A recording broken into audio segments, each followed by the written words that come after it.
Hindi ko tatanggapin, syempre, kung magbebenta sila ng bahay na syempre masyadong mahal at hindi ko malalagay sa museo.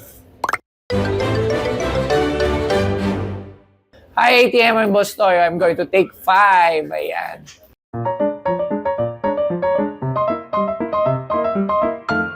Mga hindi ko tatanggapin, syempre hindi ako natanggap ng barel kasi unang-una bawal. Tapos pangalawa, panty, kahit kanino pagaling yun. So syempre hindi rin ako tatanggap ng brief. Ayoko rin, ay tumanggap na wala ako ng brief. Tumanggap na ba ako ng brief? Wala pa, panty pa din.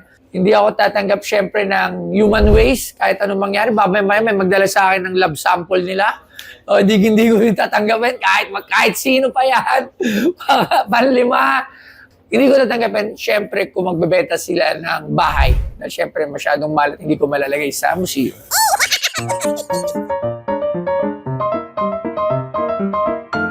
Limang klase, yung sobrang seryoso siya, pero nakakatawa yung item. Tapos syempre yung mga artista like si Cesar Montano, dahil idol ko siya. Andyan din si Senator Amy Marcos. Nandiyan din syempre yung anak ni Francis Magalona. Tapos nandiyan din Diana Subiri. Ayan. So yun yung top 5 ko.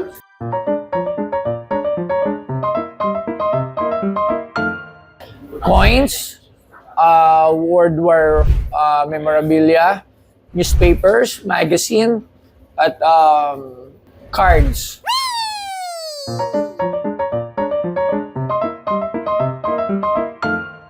Mahirap, mga sought after like mga gamit nila Big Soto na pakihirap makakuha. Syempre anything then from Jose Rizal, yan, mga Andres Bonifacio. Tapos mga business na tycoon na talagang mga tinitingala natin, ang hirap din nila magbitaw. And syempre from Manny Pacquiao, mga worn gloves na talagang hindi niya talaga binibenta at mga belts.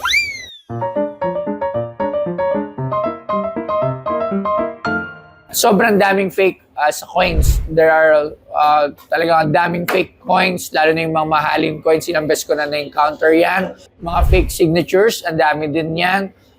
Mga fake antiques din, like yung kunyari yung mga anting-anting and everything, mga ganon.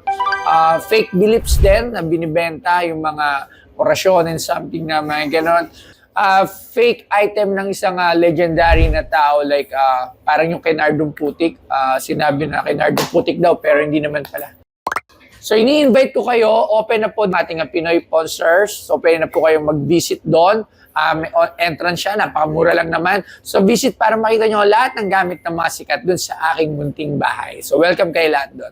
Ang PP Stars INC Pinoy Pawn Stars. Address 97 Camias Road. So maraming salamat. Iyan.